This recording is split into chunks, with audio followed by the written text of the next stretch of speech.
जागर जनस्थान मीडिया, उत्तर महाराष्ट्रातील एक अग्रगण्य वृत्तवाहिनी, वृत्तपत्र आपल्या सेवेत। सांस्कृतिक, शैक्षणिक, सहकार, कृषी, कला, क्रीडा सर्वच क्षेत्रातील घटकांचा न्याय हक्कासाठी, जनजागृतीसाठी आम्ही घेऊन येत आहोत जागर जनस्थान ही आपल्या हक्काची वृत्तवाहिनी, वृत्तपत्र। Social media, print media, electronic media अशा सर्व माध्यमातून पोहोचवणार सर्वसामान्यांचा आवाज। उत्तर महाराष्ट्रातील जनतेच्या हक्काची एकमेव वृत्तवाहिनी जागर जनस्थान। जागर जनतेचा, जनतेसाठी सर्वसामान्यांच्या हक्काचा आवाज, जागर जनस्थान।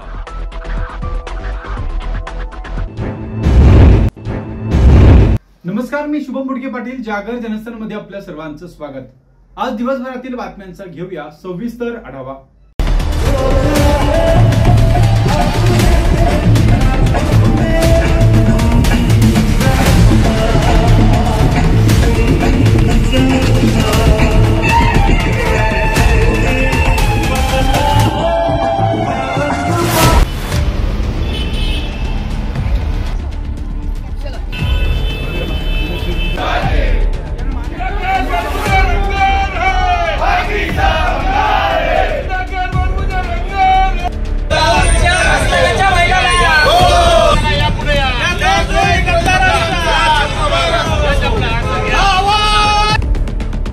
शेवटच्या दिवशी अध्यक्ष महोदय तो पार्टी करतो एका बरोबर।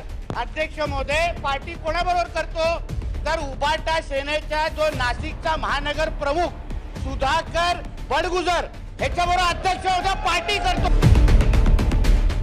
माझे संबंध न होते कधी नाही, यापुढे नाही, मागे हा व्यक्ती अध्यक्ष महोदय नाशिकच्या महानगर प्रमुख सुधाकर बडगुजर की जो काही वर्षांच्या पूर्वी नाशिकमध्ये रोजीरोटी पोट भरण्याच्या करता आला, आज शेकडो कोटींचा मालक झाला।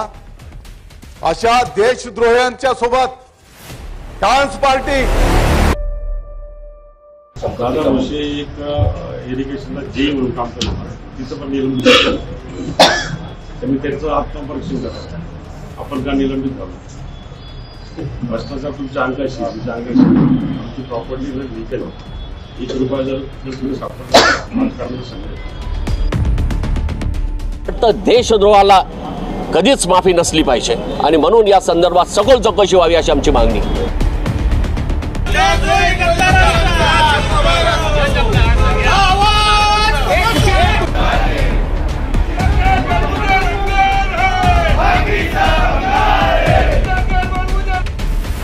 हो SITच्या माध्यमातून आणि टाइम बाउंड पद्धतीनं या ठिकाणी याची चौकशी करण्यात येईल आणि दोषींवर कारवाई करण्यात येईल। आज नागपूर येथे सुरू असलेल्या हिवाळी अधिवेशनामध्ये उद्धव बाळासाहेब ठाकरे गटाचे शिवसेनेचे महानगर प्रमुख सुधाकर बडगुजर यांच्यावर गंभीर आरोप करण्यात आले।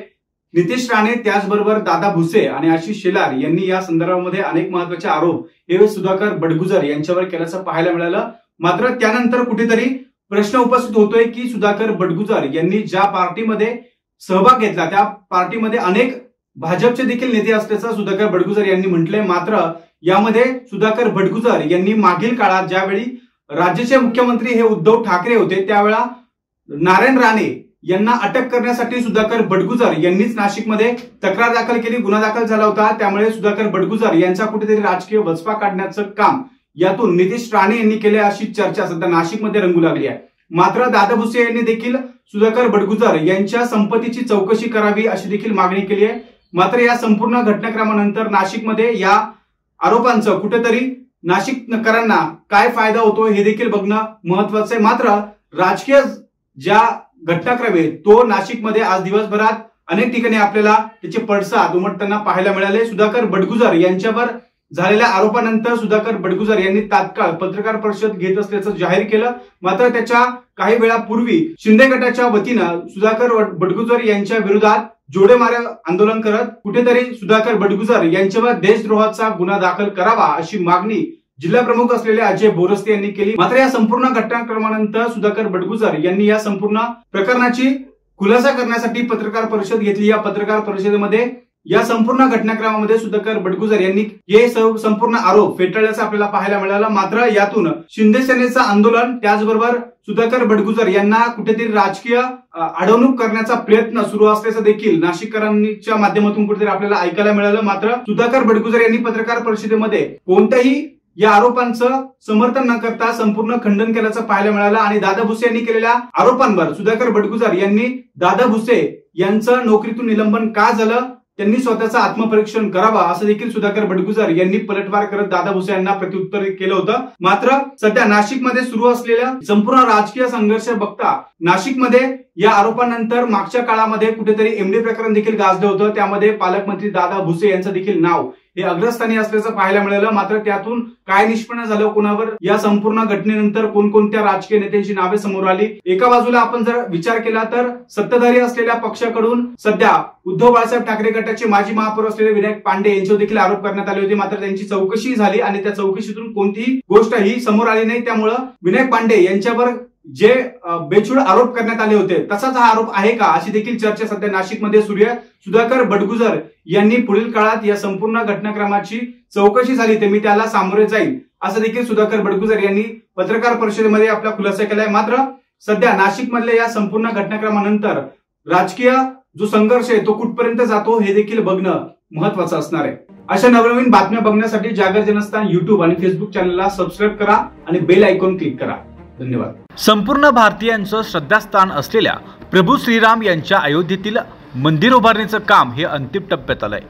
येत्या 22 जानेवारीला या मंदिरात भगवान श्रीराम यांच्या मूर्तीची प्रतिष्ठापना देखील केली जाणार आहे। या सोहळ्यासाठी नागरिकांना अयोध्येहून आणलेल्या अक्षदा देत आमंत्रित करण्यात आलं।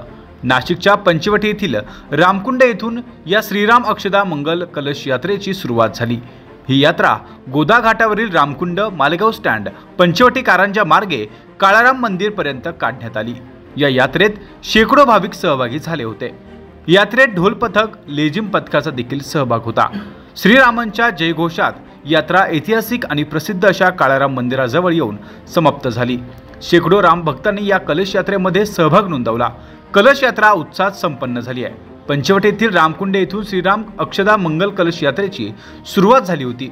22 जानेवारीला अयोध्येत भगवान श्रीराम यांच्या मूर्तीची प्रतिष्ठापना होणार आहे। याच कार्यक्रमाच्या अनुषंगानं ही कलश यात्रा नाशिकमध्ये उत्साहात संपन्न झाली आहे। जागर जनस्थानसाठी भूषण जैन, नाशिक।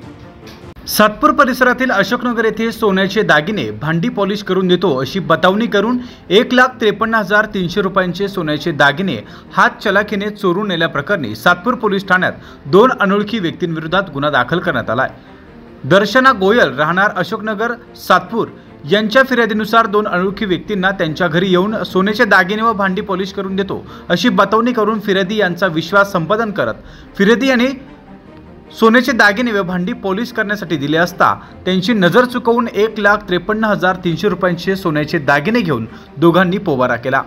आपली फसवणूक झाल्याचं फिर्यादी यांच्या लक्षात आल्यावर सातपूर पोलीस ठाण्यात त्यांनी धाव घेतली। वरिष्ठ पोलीस निरीक्षक पंकज भालेराव, सहाय्यक पोलीस निरीक्षक पठाण, पोलीस उपनिरीक्षक उबाळे यांनी घटनास्थळी जाऊन अधिक माहिती घेतली। सातपूर पोलीस ठाण्यात या संदर्भात फसवणुकीचा गुन्हा दाखल करण्यात आलाय।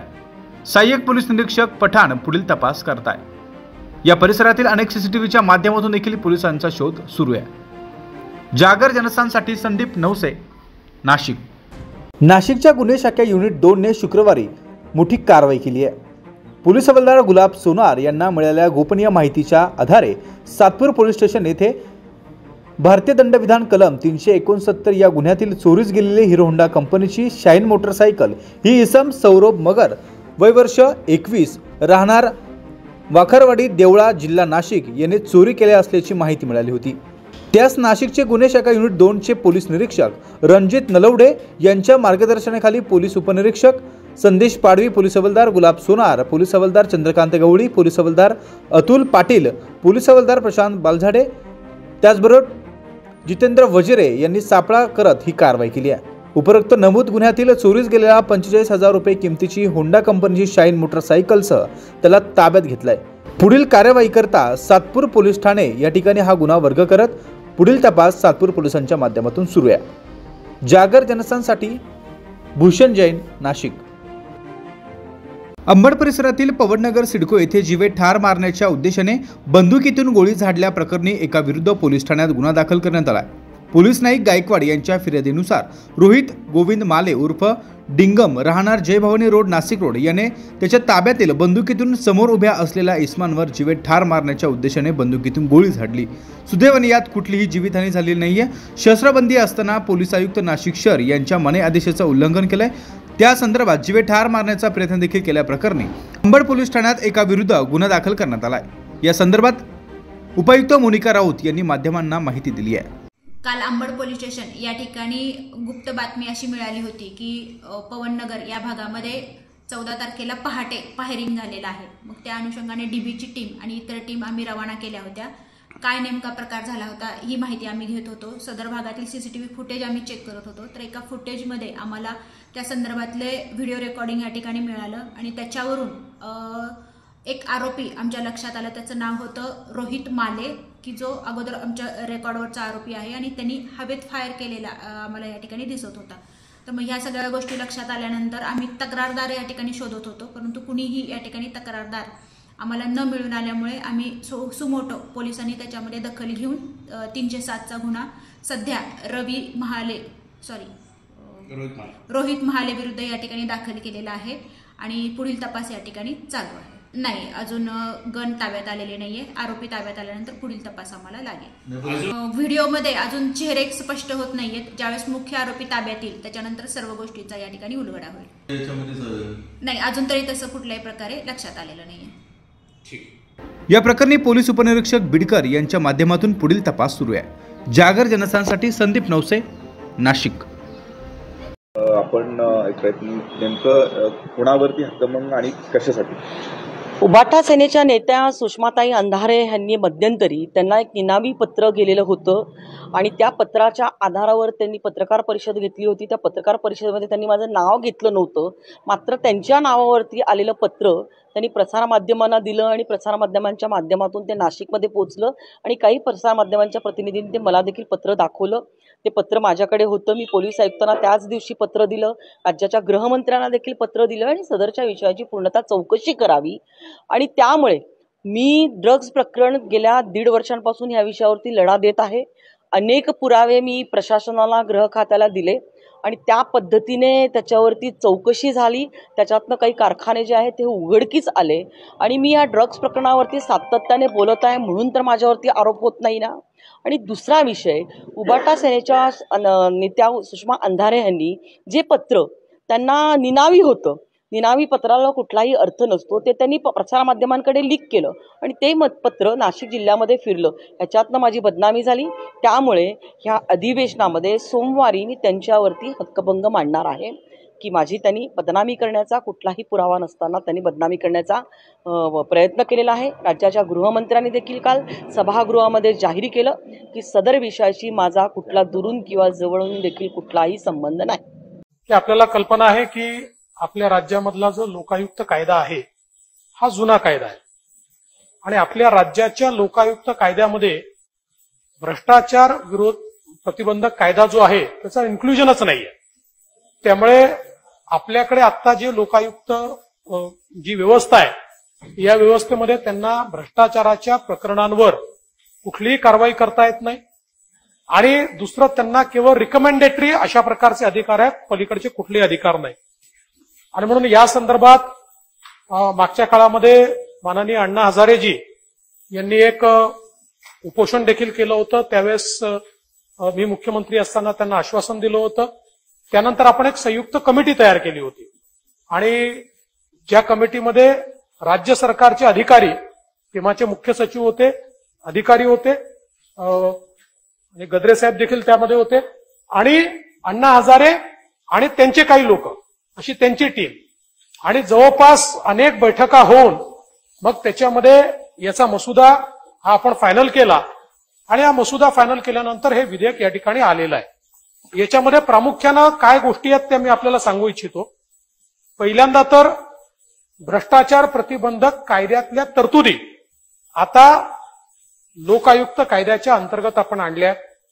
दुसरं, मुख्यमंत्र्यांसहित सर्वांना आपण लोकायुक्त कायद्याच्या अखत्यारीत आता आणलेलं आहे. आधी मंत्री नव्हते, हा तिकडे आपल्या कायद्यात नव्हतं.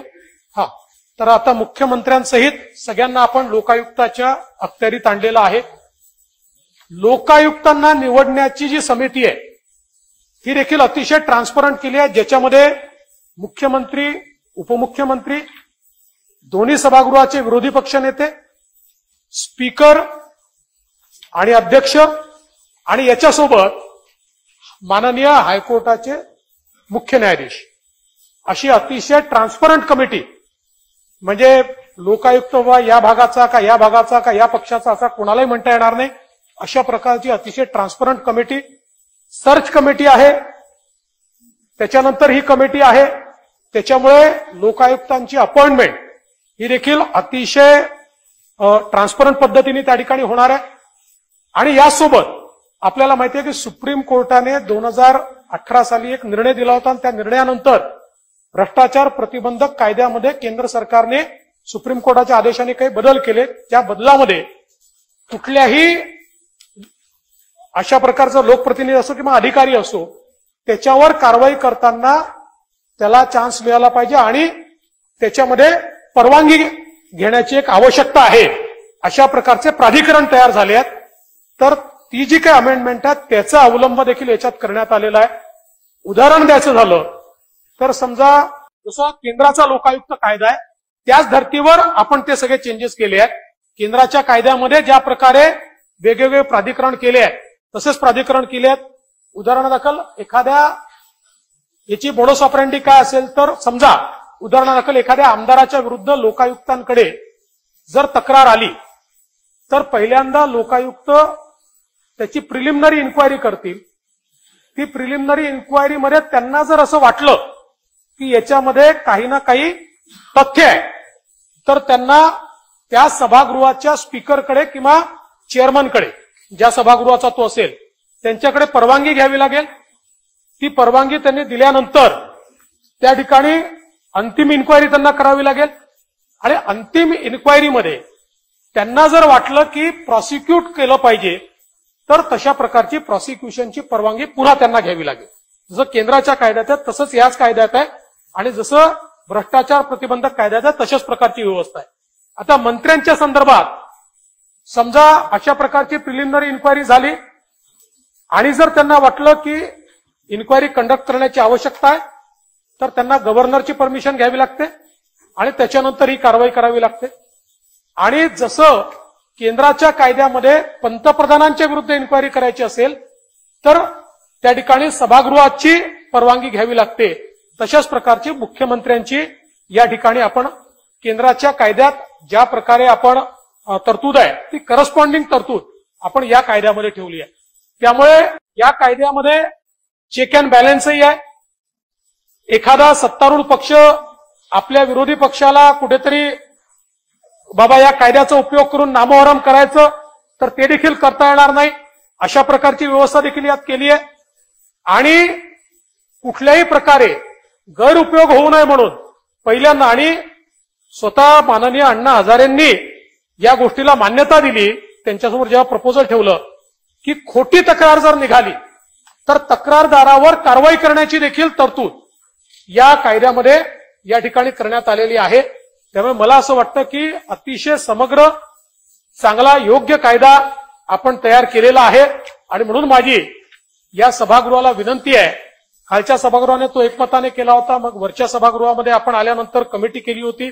कमिटीमध्ये जे काही सजेशन्स आले त्या सजेशन्सचा विचार झाला, त्यातले जे प्रॅक्टिकल होते ते घेतले, त्याचा अहवाल या ठिकाणी दाखल झालेला आहे. आणि म्हणून मला असं वाटतं की आज एक ऐतिहासिक काम आपण या ठिकाणी करू शकतो आणि म्हणून या सभागृहाला माझी विनंती आहे की या सभागृहाने हा कायदा एकमताने या ठिकाणी मान्य करावा. त्या कायद्यामध्ये सुद्धा अशाच पद्धतीची होती का की समजा उद्या सभागृहाला विचारायचं आहे किंवा पीठासीन अधिकाऱ्याला विचारायचं आहे किंवा तत्सम, कारण लोकायुक्ताची जी काही व्याख्या किंवा हे आहे एक असं प्राधिकरण किंवा एक अशा प्रकारचं मेकॅनिझम की जे भ्रष्टाचाराला आळा घालेल आणि ज्याला म्हणतो आपण की कसल्याही राजकीय दबावाला बळी न पडता त्यांनी ते करावं अशा पद्धतीची त्यांच्याकडनं अपेक्षा असते आणि तसं तो कायदा पुढे आणतोय. फक्त एवढंच तो डायल्यूट होता कामा नये कुठल्या तरी अशा डेटरंटने, एवढीच फक्त माफक अपेक्षा आमची या सभागृहाची आहे. माननीय सभापती महोदय, बिलकुल डायल्यूट केलेला नाही. केवळ मी जसं सांगितलं की सुप्रीम कोर्टाने एक निर्णय दिला होता जो आपला अँटी करप्शनचा कायदा आहे. या कायद्यामध्ये त्यांनी अशा प्रकारचे काही प्राधिकरणं टाकलेले आहेत की कोणाकडनं परवानग्या घ्यायच्या, आणि म्हणून केंद्रीय कायद्यातही तो बदल झाला आणि सगळीकडेच तो बदल झाला. त्यामुळे त्या बदलाच्या अनुरूपच या व्यवस्था केल्यात आणि म्हणूनच म्हणजे तो सुप्रीम कोर्टाचा आदेश त्यावेळेस माननीय ही जी समिती होती अण्णांच्या त्यांच्या समोरही आला होता आणि त्यांनी देखील त्याला परवानगी दिली. त्यामुळे कुठेही त्याचं डायल्युशन न होता विक्टिमायझेशन होऊ नये एवढ्यापुरतं त्याच्यामधले बदल केलेले आहेत आणि ते सुप्रीम कोर्टाच्या निर्णयाशी अनुरूप अशा प्रकारचे बदल आहेत. ह्याची अंमलबजावणी ही जशी आपण आता झाल्यानंतर त्याला रूल्स, रेग्युलेशन आणि त्याला इन्फ्रास्ट्रक्चर हे देणं मला वाटते योग्य येईल. सभापती महोदय, ज्या सूचना या ठिकाणी केलेल्या आहेत आणि मला खरोखर या गोष्टीचा आनंद आहे कारण खूप याच्यात डेलिब्रेशन्स झाले होते आणि साधारणपणे जो ड्राफ्ट माननीय अण्णा हजारेंच्या समितीने मंजूर केला होता त्याच्यात कुठलंच डायल्युशन आपण केलेलं नाही.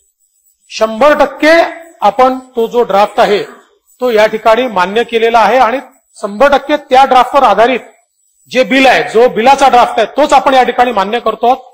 आणि म्हणून मला असं वाटतं की अतिशय ऐतिहासिक अशा प्रकारचा क्षण आहे. मी दोन्ही सभागृहाच्या सदस्यांचे मनापासून या ठिकाणी आभार मानतो आणि हे बिल माननीय केसरकर साहेबांनी या ठिकाणी मंजुरीला मांडावं आणि आपण मंजूर करावं अशी विनंती करतो. मी आता मंजुरीसाठी मांडते पुढची प्रक्रिया. प्रस्ताव असा आहे की दोन्ही सभागृहाच्या संयुक्त समितीच्या प्रतिवृत्तानुसार असलेले सन 2022 चे विधानसभा विधेयक क्रमांक 36 महाराष्ट्र लोक आयुक्त विधेयक 2022 विचारात घ्यावे. प्रश्न असा आहे की दोन्ही सभागृहांच्या संयुक्त समितीच्या प्रतिवृत्तानुसार असलेले सन 2022 चे विधानसभा विधेयक क्रमांक 36 महाराष्ट्र लोक आयुक्त विधेयक 2022 विचारात घ्यावे. काय अनुकूल असतील त्यांनी होय म्हणावे, प्रतिकूल असतील त्यांनी नाही म्हणावे. होयचे एकमत आहे, होयचे एकमत आहे. दोन्ही सभागृहांच्या संयुक्त समितीच्या प्रतिवृत्तानुसार असलेले विधेयक विचारात घेण्यात येत आहे. विधेयक खंडशः विचारात घेणे. आता विधेयक खंडशः विचारात घेण्यात येईल. खंड 2 ते 66 अनुसूची खंड 1 संपूर्ण शीर्षक आणि हेतुवाक्य हे विधेयकाचा भाग समजण्यात यावे. अनुकूल असतील त्यांनी होय म्हणावे, प्रतिकूल असतील त्यांनी नाही म्हणावे. होयचे एकमत आहे, होयचे एकमत आहे. खंड 2 ते 66 अनुसूची खंड 1 संपूर्ण शीर्षक आणि हेतुवाक्य विधेयकाचा भाग झाले. प्रभारी मंत्री महोदया, दोन्ही सभागृहाच्या संयुक्त समितीच्या प्रतिवृत्तानुसार असलेले सन 2022 विधानसभा विधेयक क्रमांक 36 महाराष्ट्र लोक आयुक्त विधेयक 2022 संमत करावे असे मी आपल्या अनुमतीने प्रस्ताव मांडतो. प्रस्ताव असा आहे की दोन्ही सभागृहांच्या संयुक्त समितीच्या प्रतिवृत्तानुसार असलेले सन 2022 चे विधानसभा विधेयक क्रमांक 36 महाराष्ट्र लोक आयुक्त विधेयक 2022 संमत करावे. प्रश्न असा आहे की दोन्ही सभागृहांच्या संयुक्त समितीच्या प्रतिवृत्तानुसार असलेले सन 2022 चे विधानसभा विधेयक क्रमांक 36 महाराष्ट्र लोक आयुक्त विधेयक 2022 संमत करण्यात यावे. काय अनुकूल असतील त्यांनी होय म्हणावे, प्रतिकूल असतील त्यांनी नाही म्हणावे. होयचे बहुमत आहे, होयचे बहुमत आहे. दोन्ही सभागृहांच्या होयचे एकमत आहे.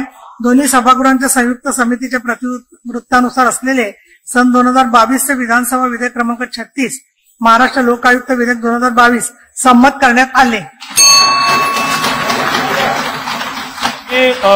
माननीय राधाकृष्ण विखे पाटील साहेब जे संयुक्त समितीचे अध्यक्ष होते, त्यांचं माननीय विरोधी पक्षनेते जे या समितीत होते आणि जे सगळे समितीचे सदस्य होते त्यांचे देखील मनापासून आभार मानतो की त्यांनी थोडं कठीण काम होतं पण कमीत कमी वेळामध्ये हे काम या ठिकाणी पूर्ण केलं, त्याबद्दल त्यांचे मी आभार मानतो. मी केंद्र सरकारचे विशेषतः आभार मानतो की इथेनॉलच्या संदर्भात जो काही निर्णय केंद्र सरकारने घेतला होता आमच्या सगळ्यांची मागणी केंद्र सरकारपर्यंत पोहोचली आणि केंद्र सरकारने त्या संदर्भात फेरविचार केलेला आहे.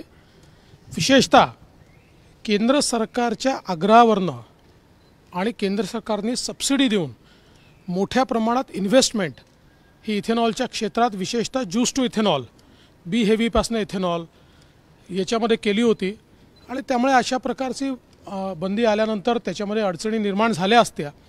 ही गोष्ट खरी आहे की यावर्षी साखरेची एकूण जी उत्पादन आहे ते कमी आहे आणि म्हणून केंद्राने तो निर्णय घेतला होता, पण त्यात काही अल्टरनेटिव्स देखील आम्ही त्यांच्या नजरेस आणून दिले होते आणि आता आनंदाची गोष्ट आहे की केंद्राने तो परत घेतला आहे।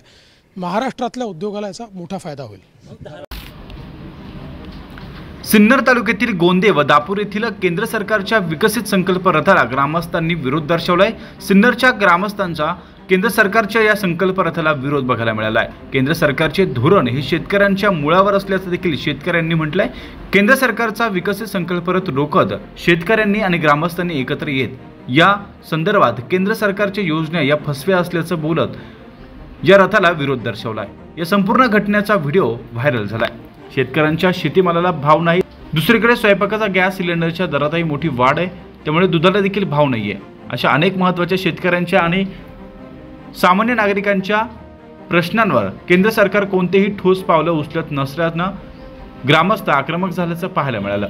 कांद्याला चांगला भाव मिळत असताना त्यावरही केंद्र सरकारनं निर्यात बंदी आणली असा आरोप करत सिन्नर तालुक्यातील दापूर आणि गोंदे येथील शेतकरी आणि ग्रामस्थांनी मोदी सरकारच्या योजनांचा प्रचार करण्यासाठी आलेल्या विकसित योजनांचा भारत संकल्प रथाला या गावातून विरोध दर्शवलाय।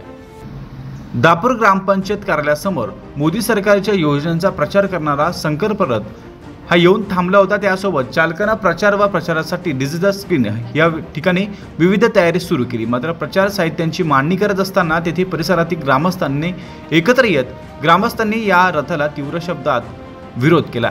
शेतकऱ्यांविरोधी धोरणांचा समाचार घेतलाय। यावेळी शेतकरी मोठ्या प्रमाणात आक्रमक झाल्याचं देखील बघायला मिळालं। मात्र या संपूर्ण घटनेचा व्हिडिओ व्हायरल झालाय। मोदीचा कार्यक्रम होणार नाही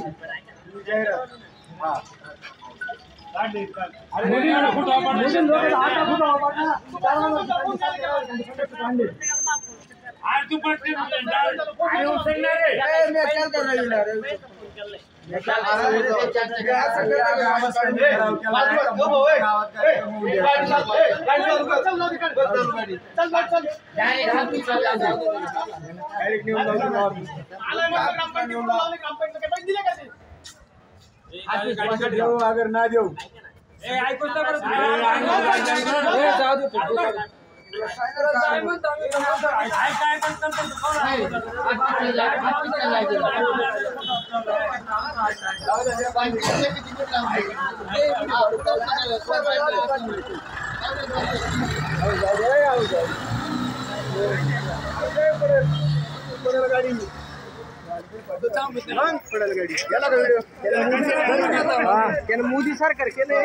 शेतकऱ्यांचे उत्पन्न दुप्पट करण्याची घोषणा मोदी सरकारने वारंवार केली, मात्र शेतकऱ्यांना भिकेले लावण्याची वेळ आली आहे। आम्ही शेतात पिकवलेल्या उत्पादनाला देखील मातीमोल भाव सरकारी धोरणामुळे मिळतो असल्याचा ग्रामस्थांनी संबंधित वाहन चालक आणि ऑपरेटरला या संदर्भात विरोध दर्शवत आक्रमक पवित्रा घेतल्याचं पाहायला मिळालं। ग्रामस्थांनी तीव्र शब्दात निषेध केल्यामुळे मोठ्या प्रमाणात लोक त्या ठिकाणी जमू लागले आणि प्रचारात पुढील प्रवासाला त्या ठिकाणून मार्गस्थ झाल्याचं देखील पाहायला मिळालं।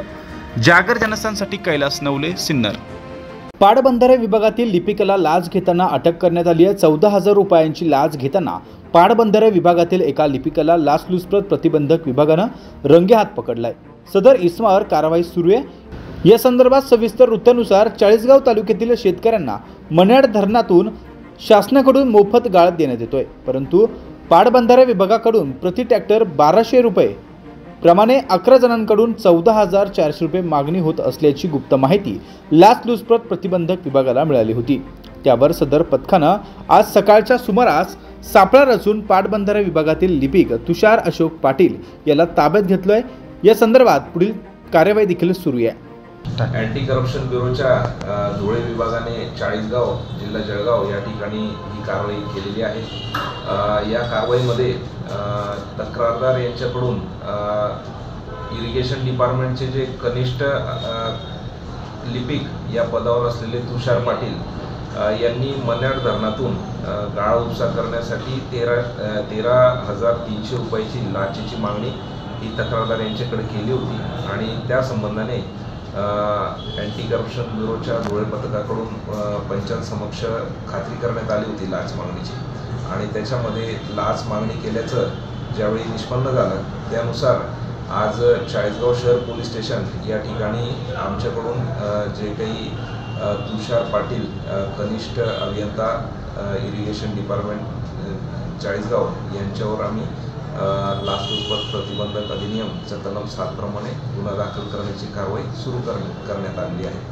आणि मी सर्व नागरिकांना असं आवाहन करतो की कोणतेही शासकीय कर्मचारी अथवा अधिकारी आपल्याकडून लाचेची मागणी करत असतील तर कृपया आपण अँटी करप्शन ब्युरो धुळे यांच्याकडे समक्ष तक्रार देऊ शकता, अथवा आमचा लँडलाईन क्रमांक आहे 02562 234020 या क्रमांकावर आपण फोन करून देखील तक्रार नोंदवू शकता, किंवा माझा जो मोबाईल क्रमांक 88 88 88 1449 या क्रमांकावर सुद्धा आपण फोन करून तक्रार नोंदवू शकता। दरम्यान सदर कारवाई एसीबीच्या धुळे पथकानं केली असून या कारवाईमुळे तालुक्यात एकच खळबळ उडाली आहे। जागर जनस्थानसाठी सुजिलाल हडपे, चाळीसगाव।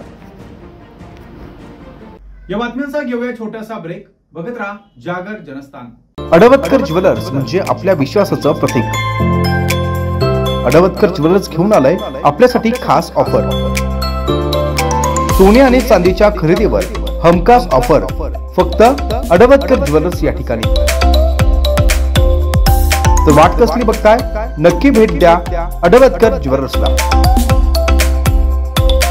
आमचा पत्ता अडवतकर ज्वेलर्स, अगोरा कमर्शियल कॉम्प्लेक्स कॉर्नर, नाशिक 2। अधिक माहितीसाठी संपर्क क्रमांक 0253 2578 544। आमचा मोबाईल नंबर 9225 12 0344। तर बघताय काय, नक्की अवश्य एकदा भेट द्या फक्त आपल्या अडवतकर ज्वेलर्सला। अडवतकर ज्वेलर्स म्हणजे आपल्या विश्वासाचं प्रतीक। ब्रेक नंतर आपल्या सर्वांचं स्वागत। बोलूया पुढील बातम्यांकडे।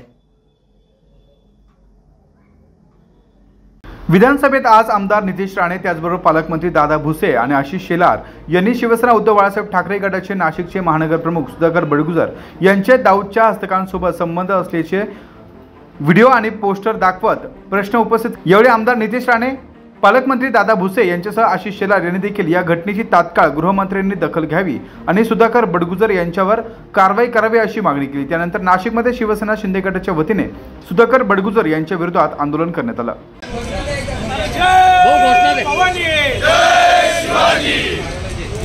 अरे या देशद्रोही गद्दारांचा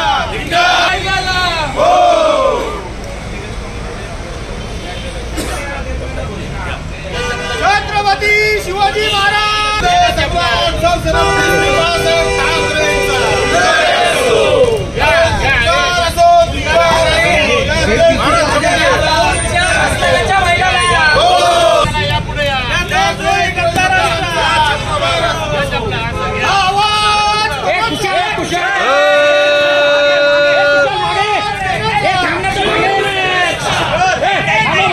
यावेळी शिवसेना शिंदे गटाचे जिल्हा प्रमुख अजय बोरसे यांनी माध्यमांशी संवाद साधलाय।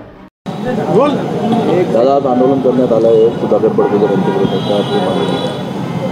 खरं तर आज सगळेच बघत असाल की हाऊसमध्ये माननीय निलेश राणे, माननीय दादा भुसे साहेब यांनी काही पुरावे दाखल केले आणि पुराव्यानंतर खरं तर आम्हाला सुद्धा धक्का बसला आणि तेवढीच अत्यंत संतापजनक गोष्ट आहे की मुंबई बॉम्बस्फोट आजही कोणीच विसरलेला नाही। या बॉम्बस्फोटमध्ये शेकडो लोक जे निरपराध होते यांचा बळी गेला, शेकडो लोक आजही जखमी आहेत जे अपंग आहेत।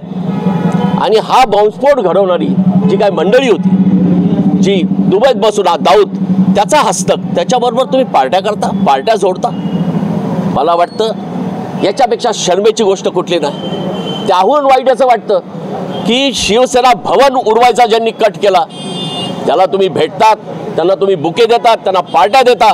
त्यामुळे हे कनेक्शन तपासलं पाहिजे यासाठीचं म्हणून हे आंदोलन आहे। कधीचा व्हिडिओ आहे, काय वाटतंय तुम्हाला, कधी झालेला? त्यांनाच माहिती असेल जे असतील पार्टीमध्ये, त्यांनी याचा खुलासा करावा कधीचा व्हिडिओ आहे। परंतु हे जे काय चाललंय मला वाटतं देशद्रोहाला कधीच माफी नसली पाहिजे आणि म्हणून या संदर्भात सखोल चौकशी व्हावी अशी आमची मागणी आहे. पण नाशिकचे पालकमंत्री गिरीश महाजन असताना त्यांचा बी एक असाच व्हिडिओ व्हायरल झाला होता. अंडरवर्ल्ड डॉन यांच्या लग्नात त्यांनी हजेरी लावली होती, त्या संदर्भात आपलं काय? मला तो व्हिडिओ माहीत नाही, आपण असेल तर मला दाखवा. यावेळी सुधाकर बडगुजर यांच्या विरोधात आंदोलनाच्या वेळी सुधाकर बडगुजर देशद्रोही अशा घोषणा देत जोडे मारत आंदोलन केलं. यावेळी शिवसेनेचे पदाधिकारी देखील जोडे मारत असताना बघायला मिळाले. यावेळी महानगर प्रमुख बंटी तितमे यांनी देखील सुधाकर बडगुजर यांच्या पोस्टरवर जोडे मारत असल्याचं बघायला मिळालं. यांसह शिवसेना, युवासेना आणि महिला आघाडीचे पदाधिकारी देखील उपस्थित होते. जागर जनस्थानसाठी शुभम बोडके पाटील, नाशिक. सत्यशोधक ग्रामीण कष्टकरी आदिवासी शेतकरी कष्टकऱ्यांच्या हक्कासाठी मंत्रालय या ठिकाणी बिऱ्हाड मोर्चा हा चांदवड तालुक्यातून पुढे दाखल झालाय. रेणुकादेवी परिसरात लाल वादळाचा मुक्काम होता. यावेळी सत्यशोधक ग्रामीण कष्टकरी सभा नंदुरबार ते मुंबई मंत्रालय व्हाया धुळे, नाशिक, ठाणा आदिवासी शेतकऱ्यांचा कष्टकऱ्यांचा हक्कांसाठी हा मोर्चा मंत्रालयावर धडकणार आहे. 7 डिसेंबरपासून पायी चालत हे कष्टकरी मजूर त्याचबरोबर अनेक शेतकरी या मोर्चामध्ये दाखल झाले. या संदर्भात अनेक शेतकऱ्यांनी आपल्या मागण्या या सरकारकडे पोहोचवण्यासाठी हा मोर्चा काढल्याचं बोलून दाखवलंय. कोणी शासकीय कर्मचारी यांनी आम्ही नंदुरबारपासून हा मोर्चा सुरू केला. त्या ठिकाणी जे SP आहेत तिथले पोलीस प्रमुख त्यांनी बोलावलं आणि त्यांनी सांगितलं की तुमच्या मागण्या अत्यंत रास्त आहेत, योग्य आहेत, त्या ताबडतोब मान्य झाल्या पाहिजेत आणि आम्ही त्या संबंधातली खटपट करतो आणि तुम्ही हा मोर्चा स्थगित करा. आम्ही म्हटलं की तुम्ही कायदा सुव्यवस्था पाहता, या मागण्यांच्या संबंधातली अकारण अशी जबाबदारी तुम्ही घेऊ नका. आम्ही त्या ठिकाणी आम्हाला जर सरकारकडनं मंत्रालयातलं काही पत्र आलं असेल तुम्हाला जर दाखवा, ते दाखवू शकले नाही. ते उलट असं म्हटले की तुमच्या या गाठोड्यामध्ये काय, त्यांना काही शंका होती की काय मला माहिती. मी त्याला सांगितलं की या गाठोड्यामध्ये आमच्या सगळ्या मागण्यांचं गाठोडं आहे, आमच्या ज्ञानाचं गाठोडं आहे. आम्ही कुठल्याही प्रकारच्या अतिरेकी माणसं नाही. आणि त्यानंतर आम्ही धुळ्यात आलो. धुळ्यामध्ये त्या ठिकाणी कलेक्टर असतील, प्रांत असतील, SP असतील, त्यांनी बैठक बोलवली आणि त्या ठिकाणी गिरीश महाजन यांचे LTO ज्याला म्हणतो आपण, स्पेशल ऑफिसर ऑफ ड्युटी, ते आले. त्यांनी सांगितलं की तुमच्या मागण्या आम्ही त्या ठिकाणी मंत्रालयात पोहोचवतो, तुमची भेट त्या ठिकाणी याच्यात मंत्रालयात घालून देतो. 4 मंत्र्यांची आम्हाला घेऊन गेले आणि त्या ठिकाणी फक्त आदिवासी विकास मंत्री विजय गावित आहेत, त्यांची भेट झाली, इतरांची कोणाचीही भेट झाली नाही. आणि थातून मातून अशा प्रकारची चर्चा झाली. त्याचं प्रोसिडिंग अद्याप दिलं गेलेलं नाही आणि त्यामुळे हा मोर्चा आता थांबणार नाही. तो थेट त्या ठिकाणी मुंबईला जाईल. मुंबईला कुठे अडवलं त्याच ठिकाणी सगळे मोर्चेकरी बसतील. पायी मोर्चा चालला आहे, काय म्हणून चालला आणि कशा करता चालला? सत्यशोधक शेतकरी सभेच्या वतीनं गेल्या 7 तारखेपासून नंदुरबार ते धुळे वाया मुंबई हा पायी बिडार मोर्चा जात आहे. हा आमच्या ज्या मागण्या आहेत की नंदुरबार आणि धुळे जिल्हा हा सरसकट दुष्काळ जाहीर व्हायला पाहिजे आणि आदिवासी वन हक्क दावेदार आणि शेतकऱ्यांना सरसकट दुष्काळ निधी मिळाला पाहिजे, ही मागणी आहे. त्याच्यानंतर पिढ्यानपिढ्या वन जमीन कसतात आदिवासी, त्यांना त्यांच्या जमिनीचा सातबारा मिळाला पाहिजे. कायदा होऊन 17 वर्ष झाले, 17 आदिवासींना सुद्धा सातबारा आजपर्यंत देण्यात आलेला नाही, ही मागणी आहे. त्याच्यानंतर शेतकऱ्यांच्या मालाला हमी भाव देणारा MSP गॅरंटी कायदा व्हायला पाहिजे. तसंच कांदा निर्यातीचे जे हे 40% केलेलं आहे ते रद्द व्हायला पाहिजे आणि शेतकऱ्यांच्या कांदा मालाला हमी भाव मिळाला पाहिजे. यासह अनेक मागण्या घेऊन हा पायी मोर्चा निघालेला आहे.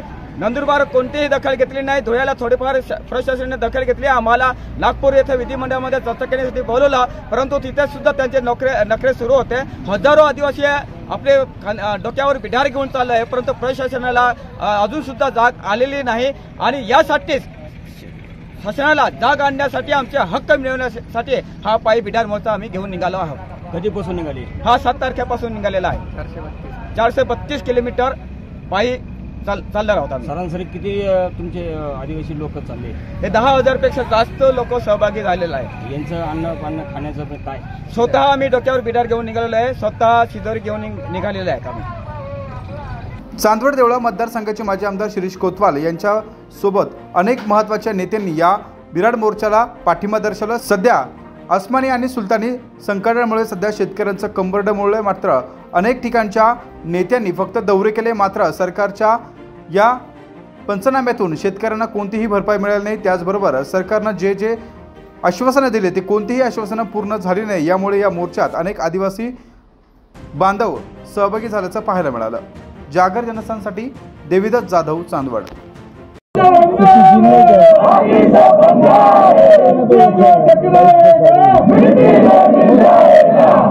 छत्रपती शिवाजी महाराज की बुलंद आवाज पुण्याचा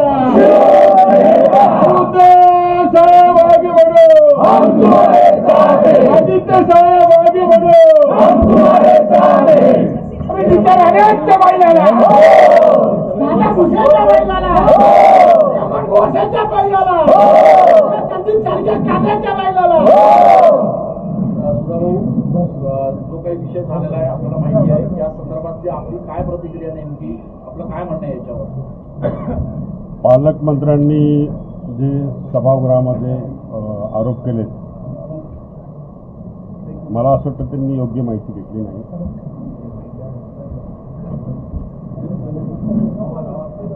माहिती जर घेतली असती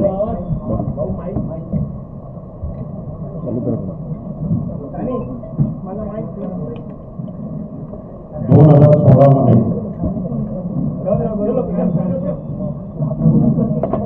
विजय रहाटकर प्रकरणामध्ये वेगळा विदर्भाची मागणी करण्यासाठी त्यांची सभा या ठिकाणी झाली आणि त्या सभेच्या विरोधात आंदोलन या ठिकाणी शिवसैनिकांनी केलं।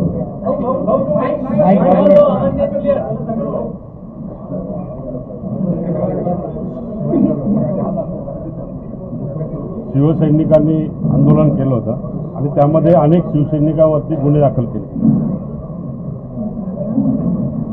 त्यामध्ये मलाही 14-15 दिवस मी जेलमध्ये होतो। आमच्या गाडेकरताई असतील त्या होत्या, माझ्याबरोबर साबी होता, पवन मटेल होता, दीपक गातीर होता, अनेक लोक त्यामध्ये जेलमध्ये गेले। 15 दिवसाचा जेलचा सहवास त्या ठिकाणी झाला आणि त्यामध्ये जे बॉम्बस्फोटचे आरोपी असतील त्या ठिकाणी जेलमध्ये, सेंट्रल जेलमध्ये होते। आम्हाला तर माहिती पण नाही की कोण होते, काय, कुठल्या संदर्भात आहे, काय, आम्हाला काही कल्पना पण नाही। आणि ज्या राजकारणात येण्यापूर्वीपासून माझ्यावरती एक सुद्धा साधी एनसी सुद्धा दाखल नव्हती। ज्या काही केसेस दाखल झाल्या त्या राजकीय हेतूने, आंदोलनाने प्रेरित होऊन गुन्हे दाखल झाले। बॉम्बस्फोटची जे सलीम कुत्ताचं नाव त्या ठिकाणी जोडलं गेलं, त्यांना तर 92-93 मध्ये अटक झाली असेल ना। मग 2016 मध्ये मला ज्यावेळेस अटक झाली ते नाशिक सेंट्रल जेलमध्ये असतील ते,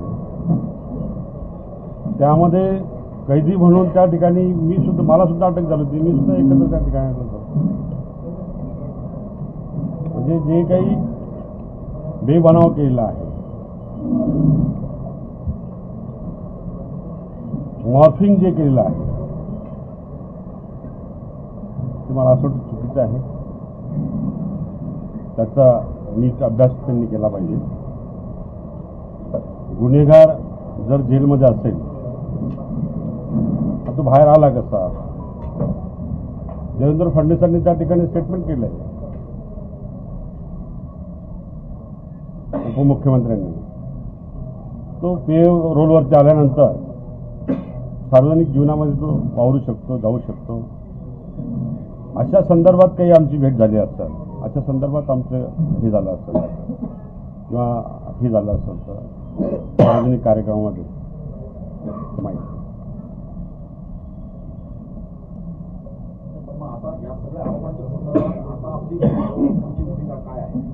माझे संबंध न होते, कधी नाही, यापुढे नाही, यामागे पण नाही।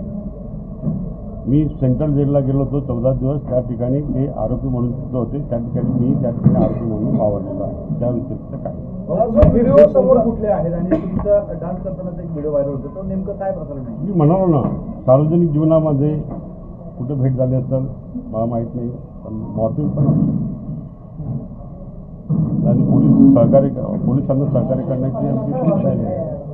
तुमच्या एका कार्यकर्त्याला पोलिसांनी ताब्यात घेतलेले पवन? हा घेतला असेल, तू माहिती घेतली ना, माहिती काढते ना. तो जर जेलच्या बाहेर कशा करता आला, पेरोलवर आला की आतमध्ये भेट झालेली आहे, ते स्पष्ट होईल ना. तुम्ही नारायण राणेंवरती गुन्हा दाखल केला होता, कुठेतरी त्याचा वचपा काढण्यासाठी हे सर्व घडून आणले जात आहे असं वाटत नाही का आपल्याला? हे बा, राजकारणामध्ये आरोप प्रत्यारोप चालू असतात, बुद्धिबळाचा खेळ चालू असतो, हरकत नाही.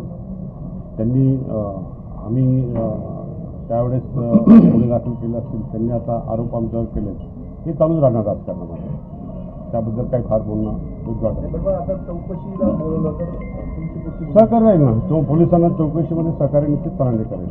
तुम्ही म्हणतात हा बेबनाव आहे, मग याविरोधात काय ऍक्शन घेणार आहात? पुढील काळामध्ये सुषमा अंधारे ताई माझ्याशी बोलल्यात, त्या बाबतीमध्ये सखोल माहिती ते मीडियाशी बोलणार आहेत. मी सगळी माहिती त्यांना सुपूर्द केलेली आहे. राजकारणामध्ये आता इथं दाऊदच्या नातेवाईकाचं लग्न झालं, त्या ठिकाणी अनेक आमदार अनेक मंत्री त्या ठिकाणी गेले, हे सोशल मीडियावर तोही व्हिडिओ फिरते, तेही क्लिप फिरते, पोलीस डिपार्टमेंट त्या ठिकाणी गेलं आहे, तेही फिरते. प्रफुल्ल पटेल आणि इक्बाल मिर्ची यांचं तर जॉईंट व्हेंचर आहे, करार आहे, त्याचं काय झालं? आता काही म्हणजे आमचा करार नाही किंवा काही जॉईंट व्हेंचर नाही किंवा काही हे नाही. सार्वजनिक जीवनामध्ये एखाद्या कार्यक्रमामध्ये भेट झाली असं माहिती. पालकमंत्र्यांनी देशद्रोहाचा गुन्हा दाखल करावा, देशद्रोही असं देखील म्हटलं. हा, पालकमंत्र्यांवरतीच देशद्रोहाचा गुन्हा दाखल केला पाहिजे, कारण ते MD ड्रग्स प्रकरणात तेच आहेत, त्याच्यामुळे त्यांना ते आरोप करणं म्हणजे ज्वारी लागलेले आहे. हे मोर्चा काढला, ज्वारी लागला. परवा सुषमा अंधारेंची सभा झाली की सबसे काला कलंक होता है, काजल से काला कलंक होता है, ते कलंक त्यांच्या माथ्यावर लिहिलं आहे, टिळा लावलेला आहे त्यांचा, पुसता येणार नाही म्हणून ते पुसण्याचा प्रयत्न करतायत. बडगुजर काय अगदी शिवसेना त्यांना जंग पछाडते आणि त्यांच्या प्रत्येक कृतीवर लक्ष ठेवून प्रतिहल्ला करते. शिवसेनेचे जिल्हा प्रमुख असतील, सुनीलभाऊ असतील, दत्ताजी असतील, सर्व विलासांना असतील, विजय सुरेंद्र असतील, सर्वजण सोबत आहे आणि हा एकत्रित लढा देऊ. ज्या जे प्रसंग येतील त्यांना फाईट करू. पोलिसांनी काही संपर्क केला का? नाही, मला काय अजून ठाकरे गटाच्या MD प्रकरणामध्ये देखील विनायक पांड्याची चौकशी झाली होती, मात्र पुढे काही आलं नाही. आपल्यावर देखील आता बेशुद्धाचे आरोप केलेले आहे. काहीतरी टार्गेट करून केलं जात आहे का?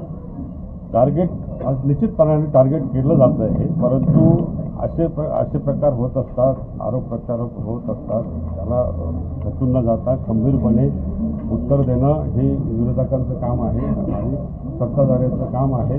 आरोप करणं आणि त्याचं खंडन करणं हे निश्चितपणाने पक्षप्रमुख सुद्धा माझ्याशी बोलले त्या विषयावरती. कार्यकर्त्याला अटक केलेली आहे, अटक पूर्वसाठी काही प्रयत्न करणार नाही, गरज काय अटक पूर्ण करण्याची?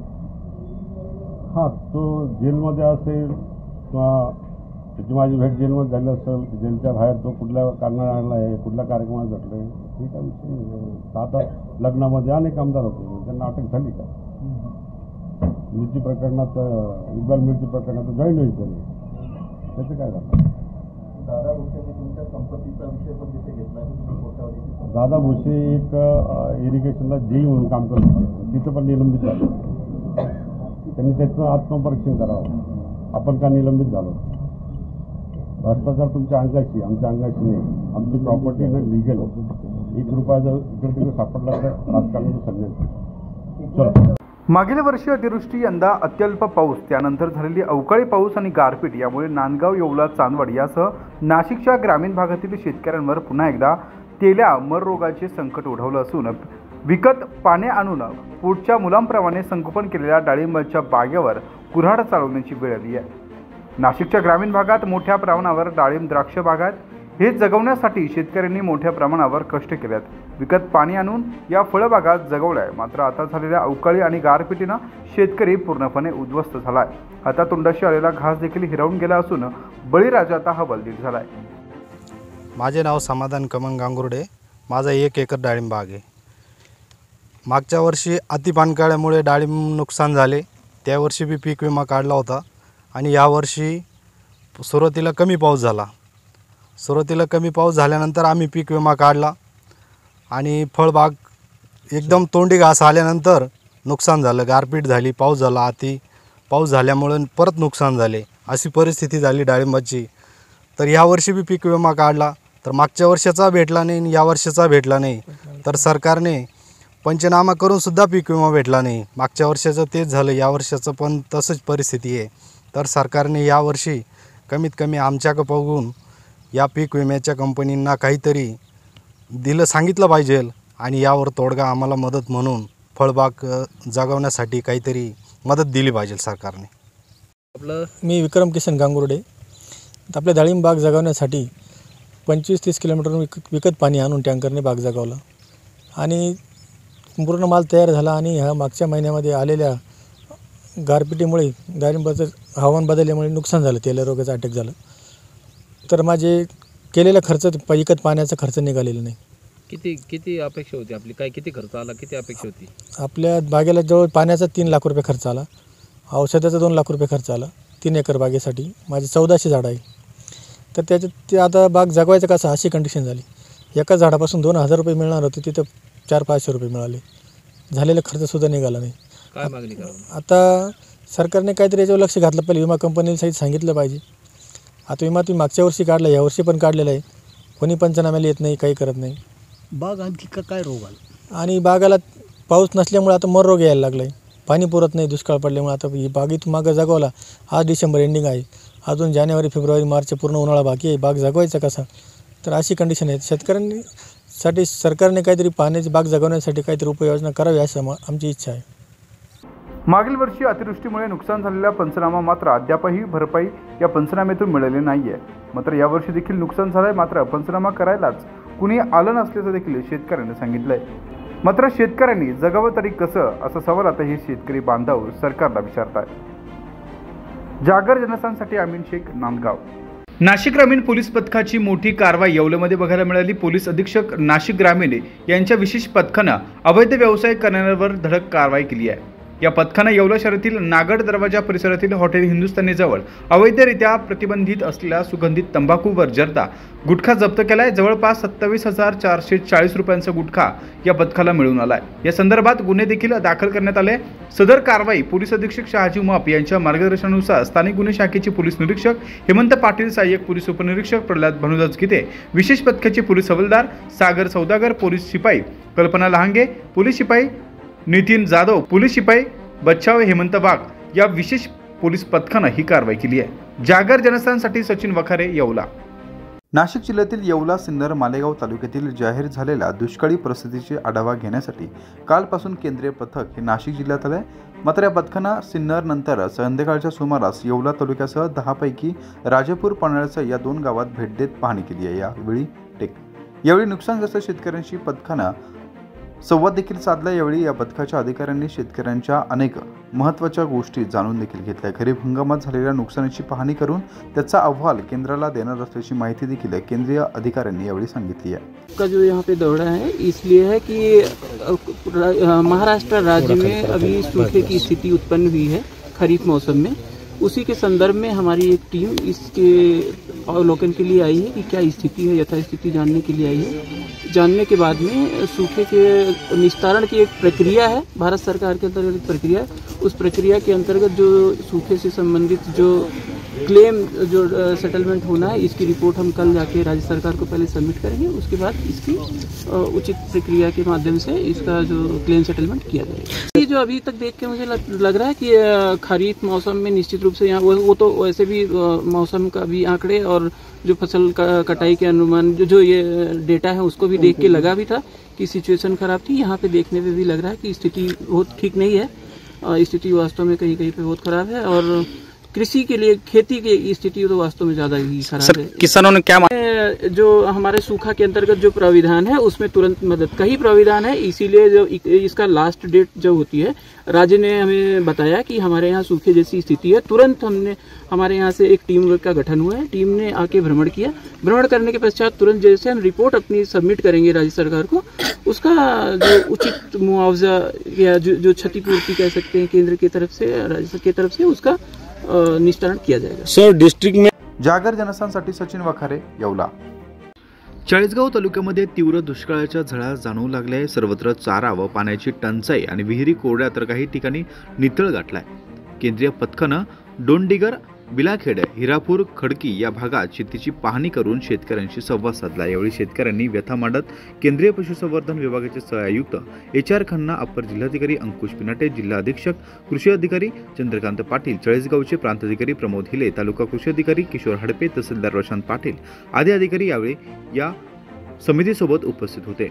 तालुक्यातील हवालदिल झालेल्या शेतकऱ्यांनी यावर्षी देखील पावसामध्ये परिसरात एकही मोठा पाऊस झाला नसल्यानं काही भागात हलका पावसाच्या सऱ्या झाल्या. त्यामुळे खरीप व रब्बी पिके ही भरलेली नाहीयेत. जनावरांना देखील चाऱ्याची चिंता आत्तापासून भासू लागल्याचं देखील यावेळी शेतकऱ्यांनी या पथकासमोर असलेल्या अधिकाऱ्यांना बोलताना या शेतकऱ्यांनी व्यथा मांडलाय. जागर जनस्थानसाठी सुजलाल हडपे, चाळीसगाव. या बातम्यांचं आजचं बातमीपत्र इथे संपलं. पुन्हा भेटूया पुढील प्रसारणात. तोपर्यंत धन्यवाद. बघत राहा जागर जनस्थान.